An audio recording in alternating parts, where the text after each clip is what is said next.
The art of the good mindset. ये book driving growth and success in the digital age और right और wrong सोच दिखाता है। सही और गलत की समझ स्टोरी के जरिए समझो।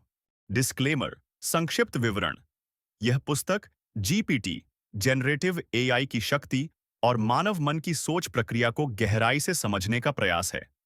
इसमें बताया गया है कि कैसे विचार उत्पन्न होते हैं, कैसे सही और गलत सोच का निर्माण होता है, और जीपीटी जैसे तकनीकी टूल्स से मन के भीतर की उलझनों को समझा जा सकता है।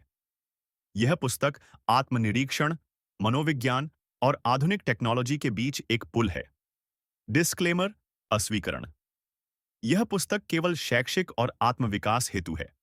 इसमें प्रस्तुत विचार लेखक के अनुभव, विश्लेषण और जीपीटी जैसे टूल्स से प्राप्त जानकारी पर आधारित है। यह किसी मानसिक या चिकित्सकीय सलाह का विकल्प नहीं है। कृपया किसी भी गंभीर निर्णय से पहले विशेषज्ञ की राय लें। कंटेंट नो एपिसोड बाबालवी। भूमिका। कभी कभी शतरंज में हमें खुद उतरना पड़ता है, तभी पुलिस कहानी, जीवन पर आधारित कथा। नाम निर्भय का न्याते निर्भय एक छोटे गांव में रहने वाला एक ईमानदार युवक था। उसके पिता ने उसे सिखाया था कि सच्चाई के लिए हमेशा खड़ा रहना चाहिए, चाहे हालात कैसे भी हों। एक दिन गांव में जमींदार ने उसकी बहन के साथ बदतमीजी की। निर्भय पुलिस के पास गया, लेकिन वहां रिश्वत के कारण मामला दर्ज नहीं हुआ। जज के पास केस पहुंचा, लेकिन गवाह डर गए। न्याय प्रणाली असहाय लगी। अब दो सोच सामने थी। वेट, सही सोच, इंतजार करो, कानून पर भरोसा रखो, भगवान सब देख रहा है। टू, गलत सोच, खुद बदला लो, हिंसा का रास्ता अपनाओ। लेकिन निर्भय ने तीसरी राह चुनी, ज्ञान और साहस की राह, जो गीता में बताई गई है। गीता से जुड़ाव। भगवत गीता में अर्जुन भी कंफ्यूजन में था। सही क्या है, गलत क्या? भगवान कृष्ण ने कहा, स्वधर्मे निधनम श्रेयः, परधर्मो भयावह। अपने धर्म का पालन करते हुए मर जाना भी अच्छा है, किसी और का धर्म अपनाना भयावह है।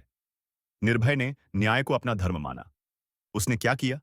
मीडिया को जोड़ा, सोशल मीडिया पर सच्चाई डाली, गवाहों को समझाया, उन्हें सुरक्षा का भरोसा दिया, स्थानीय एनजीओ और आरटीआई एक्ट का सहारा लिया।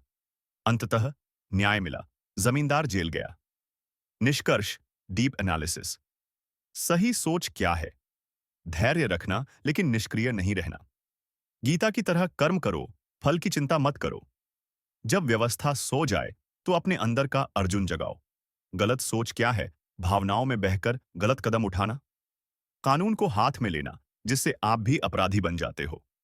न्यायपालिका, जुडिशरी की भूमिका। जब तक न्याय प्रक्रिया निष्पक्ष और समयबद्ध न हो, तब तक आम आदमी को शतरंज में खुद उतरना ही पड़ता है। लेकिन यह उतरना न्याय के रास्ते से हो, नन की बदले की आग से। समापन। जीवन में अगर व्यवस्था सो जाए तो खुद को जगा दो, लेकिन लड़ाई गीता के सिद्धांतों से लड़ो, तभी तुम शतरंज के असली खिलाड़ी बनोगे और न्याय का प्यादा नहीं, राजा कहलाओगे। आगे सुनते रहिए।